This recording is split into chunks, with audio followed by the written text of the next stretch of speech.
नमस्कार, मी शेखर सिंग, जिल्हाधिकारी सातारा. सर्व आपले जे जनरल प्रॅक्टिशनर्स आणि रजिस्टर्ड मेडिकल प्रॅक्टिशनर्स आहे त्यांना सर्वांना आज माझ्या वतीने एक विशेष आवाहन मी तुम्हाला सर्वांना करतो. विशेष संदेश माझ्या वतीने तुम्हाला सर्वांच्यासाठी आहे. बहुतेक ठिकाणी आम्ही आज किंवा उद्या 2 दिवसात सर्व जनरल प्रॅक्टिशनर आणि रजिस्टर्ड मेडिकल प्रॅक्टिशनर्सची ट्रेनिंग घ्यायचं ठरलं आहे. संपूर्ण आपले PHC क्षेत्रामध्ये, जे ग्रामीण क्षेत्रामध्ये PHC ज्युरिस्डिक्शनमध्ये असणारे जे आपले GPs आहे त्यांची ट्रेनिंग आपलं PHC स्तरावर आणि त्याच मानाने शहराच्या ठिकाणी MS यांचे अतिरिक्त RH किंवा SDH मध्ये आपण ट्रेनिंग घेण्याचं ठरलं आहे. आजचं जे आपलं ट्रेनिंग घेण्याचं मुख्य जे आपलं हेतू, मुख्य उद्देश आणि आपल्याला काय वाटलं असं की आपण ट्रेनिंग घ्यावी, याच्या आधीसुद्धा आम्ही जवळपास 4 ते 5 वेळा तुमचं सर्व GPs आणि RMPsची ट्रेनिंग आपला झूम कॉलद्वारे किंवा गुगल मीटद्वारे आपण ऑलरेडी घेतलेली आहे. काही आपल्या जिल्ह्याचे काही जे कोविडला ट्रीट करणारे जे काही आपले फिजिशियन्स आहेत त्यांचीसुद्धा तुमच्यासोबत ट्रेनिंग ठेवण्यात आलेली आहे. त्याच्यासुद्धा इन्व्हॉल्वमेंट करून तुमची सर्व आपण ट्रीटमेंट प्रोटोकॉल काय असावा, इतर काही आपली गाईडलाईन्स फॉलो करावी, तशी सर्व आपण एक झूम कॉलवर सुद्धा ट्रेनिंग ठेवलेली आहे. पण आता मागच्या काही दिवसामध्ये असं आमच्या लक्षात येत आहे, विशेषतः आता सेकंड सर्जमध्ये, की पेशंट्सचं जे प्रेझेंटेशन आहे ते आपल्याकडे बऱ्यापैकी खूप लेट होत आहे.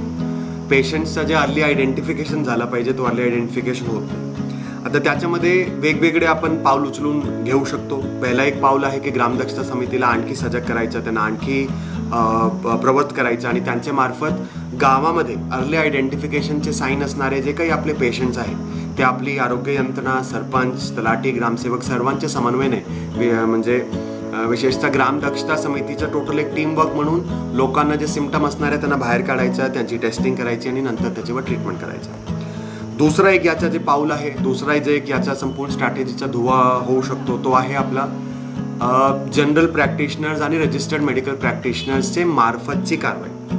आणि म्हणूनच आपण असं ठरलं की तुमची ट्रेनिंग आपला 3-4 मुद्द्याच्या संदर्भात घ्यायची. ट्रेनिंगचा पार्ट एक वेगळा राहणार आहे. PPTचे मार्फत आम्ही तुम्हाला काय काय करायचं, कसं करायचं ते आम्ही तुम्हाला दाखवणारच आहोत. पण मला असं वाटलं की मला सुद्धा तुम्हाला सर्वांना विशेषतः एक ॲड्रेस करायची गरज आहे. माझ्या 3-4 मुख्य गोष्टी तुमचे साठी आहे. पहिली गोष्टी आहे early identification and early treatment. आता मागचे 1 वर्षाचा जर आपण कोविडचा संपूर्ण आपला एक्सपिरियन्स बघितला तर त्याच्यामध्ये एक गोष्टीचे लक्षात येते की जर आपण अर्ली आयडेंटिफाय करून अर्ली ट्रीटमेंट सुरू करू शकलो तर कॉम्प्लिकेशनची प्रॉबिलिटी खूप कमी होऊन जातात. तरी पण प्रॉबिलिटी राहतात कॉम्प्लिकेशनची, बिकॉज प्रत्येक माणसाच्या बॉडी वेगळी असतो, इम्युन स्ट्रेंथ वेगळी असतो, कोणाला काही कोमॉर्बिडिटी आहे, कोणाला काही इतर आजार आहे. तरी पण जर अर्ली ट्रीटमेंट सुरू केला, इवन कोमॉर्बिड लोकांना हॉस्पिटलायझेशनची गरज लागत नाही. कोमॉर्बिड लोकांना सुद्धा अर्ली ट्रीटमेंट, अर्ली आयडेंटिफिकेशन जर झाला की त्यांना आपण बरं करू शकतो without hospitalisation, without the need for hospitalisation. आता याचा एक संपूर्ण कॅस्केडिंग इम्पॅक्ट होतो. कॅस्केडिंग इम्पॅक्ट कसं होतोय, जर माणसाला अर्ली ट्रीटमेंट सुरुवातीला प्रायमरी स्टेजला भेटला नाही तर तो नंतर कॉम्प्लिकेट होणार, त्याच्यानंतर तो बेडची धावपळमध्ये असणार आणि त्याला हॉस्पिटलायझेशनची गरज लागणार. म्हणून काय होतोय की संपूर्ण बेड कितीच आपण जर वाढवले, जर आपण लोकांना वेळेवर ज्यांना गरज आहे त्यांना ट्रीट करू शकलो नाही तर कितीच वेळ वाढवले की तो पुरणार नाही. बिकॉज आता सद्यस्थित we are facing the pandemic in its total, म्हणजे सेकंड आपला जे पीक आणि सर्ज आलेलं आहे. तर त्याच्यामध्ये तुमच्याकडून एक सर्व आपले GPs RMPs कडून एक खूप महत्त्वपूर्ण गोष्टी कशी आहे, ग्रामीण भाग असो किंवा शहरी भाग, विशेषतः शहरी भागमध्ये हे परिस्थिती असतात, पण ग्रामीण भागमध्ये सुद्धा बऱ्यापैकी आहे. सातारा जिल्ह्यामध्ये बऱ्यापैकी नेटवर्क आपले जनरल प्रॅक्टिशनर्सचं जवळपास 2,500 जनरल प्रॅक्टिशनर्स किंवा रजिस्टर्ड मेडिकल प्रॅक्टिशनर आपल्या जिल्ह्यामध्ये आहेत. बरेच लोक सर्वात आधी काय झाला की आपले जनरल प्रॅक्टिशनर्सकडे जातात, जे त्याला फॅमिली डॉक्टर सुद्धा म्हणतात किंवा जवळचा जे डॉक्टर आहे, मोहल्ल्याचा डॉक्टर आहे त्याच्याकडे जातात. त्याला विचारतात काय करायचं, कसं करायचं. काही वेळा आमचं असं लक्षात आलं आहे, आता हे कदाचित काही मायनॉरिटी जनरल प्रॅक्टिशनर्सचे मार्फतच होत असणार आहे, तरी पण ते घडत आहे. आणि कसं घडतं आहे की एखादा पेशंट तुमच्याकडे आला की त्याला तुम्ही सिम्प्टोमॅटिक ट्रीटमेंट न देता, त्याला टेस्टिंगसाठी न पाठवता त्याचा एक वेगळाच ट्रीटमेंट सुरू राहतो किंवा त्याला पॅरासिटामॉल दिली जाते.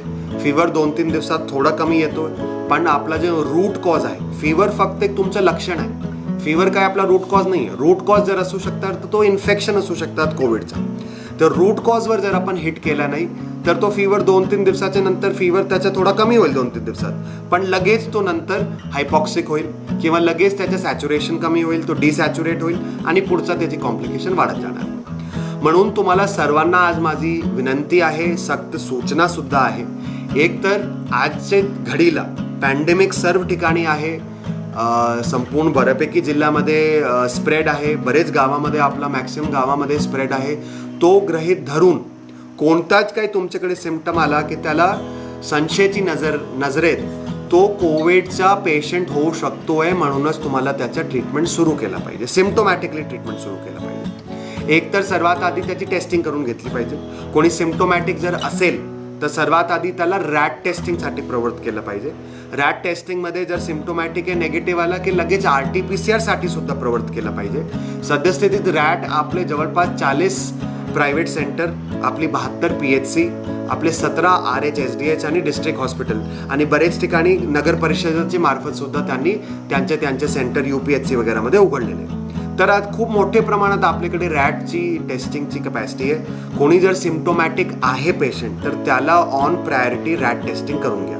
नेगेटिव्ह आला लगेच RT-PCR साठी पाठवलं पाहिजे. आता याच्यामध्ये तुमचा फॉलोअप खूप महत्त्वपूर्ण आहे. तुम्ही असं म्हणणार की पेशंट आम्ही सांगितला ऐकत नाही, पण तुम्ही फॉलोअप किती घेतला तो पण एक आपल्याला बघण्याचा एक मुद्दा आहे. फॉलोअप घेण्यासाठी तुम्हाला पेशंटला कॉल करून बा त्यांनी टेस्टिंग केला का नाही तो एकदा विचारला पाहिजे. थोडासा तुमच्या वतीने फॉलोअप ठेवला पाहिजे.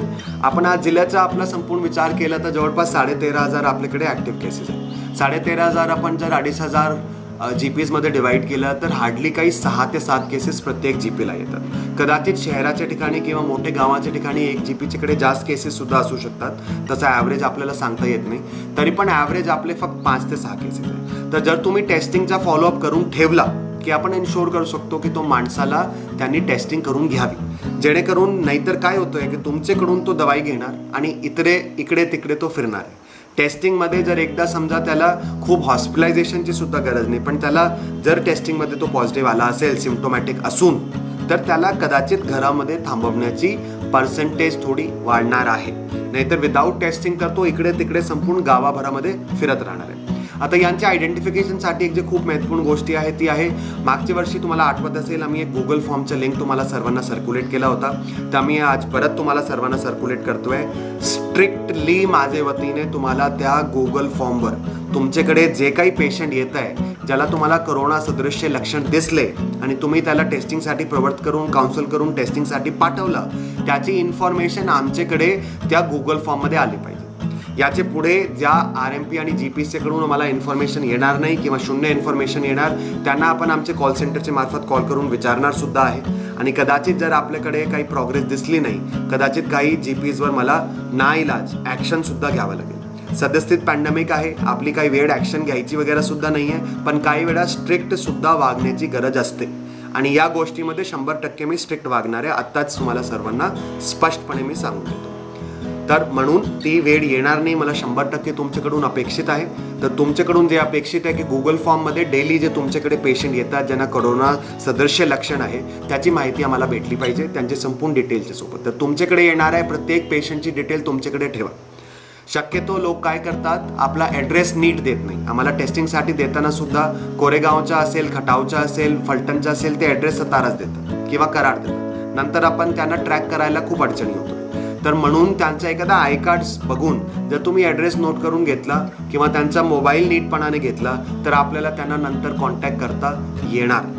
तर ही गुगल फॉर्मवर तुमच्याकडून माहिती भरणं 100% अपेक्षित आहे. पहिली गोष्ट. तर पहिली गोष्ट आपली झाली टेस्टिंगची. दुसरी गोष्ट आता आहे मुख्य ट्रीटमेंटची.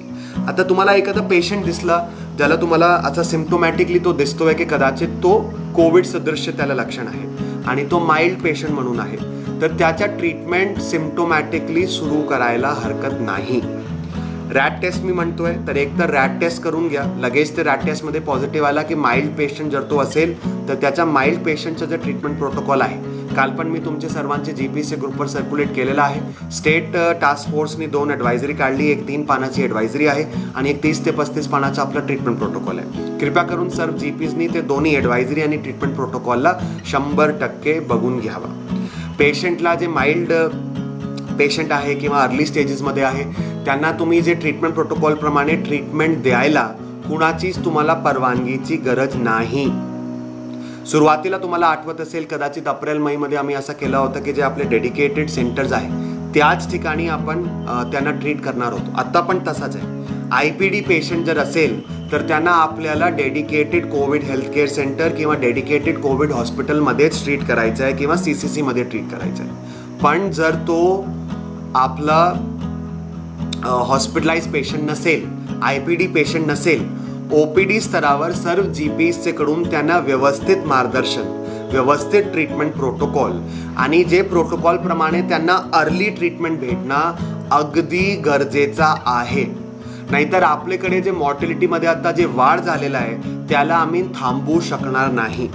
वेळोवेळी आपल्याकडे जे सेंट्रल टीम आलेले आपल्या राज्यामध्ये किंवा इतर राज्यामध्ये सुद्धा त्यांच्यासुद्धा सर्वांचा असं ऑब्झर्वेशन आहे की जर सुरुवातीला OPD स्तरावरच फॅमिली डॉक्टरचे मार्फत GPचे मार्फत जर व्यवस्थित ट्रीटमेंट भेटला तर पेशंटची सिव्हिअरिटीची पॉसिबिलिटी, पेशंटची हॉस्पिटलायझेशनची पॉसिबिलिटी खूप कमी होऊन जाते. म्हणून तुमचे सर्वांचे तर्फे माइल्ड सिम्प्टोमॅटिक पेशंटच्या ट्रीटमेंट OPD स्तरावर, फोनचे फॉलोअपचे स्तरावर तुमच्याकडून होणं 100% गरजेचं आहे. त्याच्यामध्ये माइल्ड पेशंटसाठी जे ट्रीटमेंट प्रोटोकॉलमध्ये फॅविपिराविर असो किंवा त्याच्यानंतर आपले काही अँटीबायोटिक एझिथ्रोमायसिन, डॉक्सिसायक्लिन, आयव्हरमॅक्टिन जे काही ट्रीटमेंट प्रोटोकॉलप्रमाणे आहे किंवा झिंक, विटामिन C वगैरे एक्सेट्रा जे ट्रीटमेंट प्रोटोकॉलप्रमाणे आहे, तुम्ही टेक्निकल लोक आहे, माझ्यापेक्षा तुम्हाला जास्त माहिती असणार आहे, त्याच्या हिशोबाने तुम्ही त्यांच्या ट्रीटमेंट सुरू करायचं.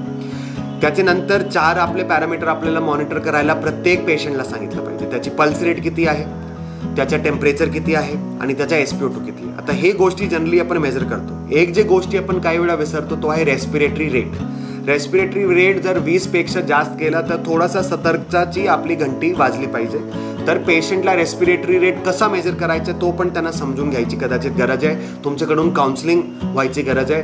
तर हे 4 पॅरामीटर जर पेशंटला तुम्ही मॉनिटर करण्यासाठी सांगितलं आणि तुम्ही पण थोडा फॉलोअप घेतला की बा आज तब्येत कशी आहे, दुपारी तब्येत कशी आहे. आता आपण सर पॅन्डेमिकला लढा देतोय, सर्वच आपला आता ओव्हरलोडेड आहोत, सरकारी यंत्रणा असो, प्रायव्हेट हॉस्पिटल असो. म्हणून आपल्याला सर्वांना जेवढे आपण पाऊल उचलतोय त्याच्यापेक्षा दुप्पट, तिप्पट, चौपट पाऊल उचलण्याची गरज आहे. म्हणूनच सांगतो की प्रत्येक पेशंटला जर तुम्ही फॉलोअप करून घेतला तर अर्ली वॉर्निंग साईन जर तुम्हाला दिसले की तुम्ही लगेच त्याला रेफर पुढे करू शकता.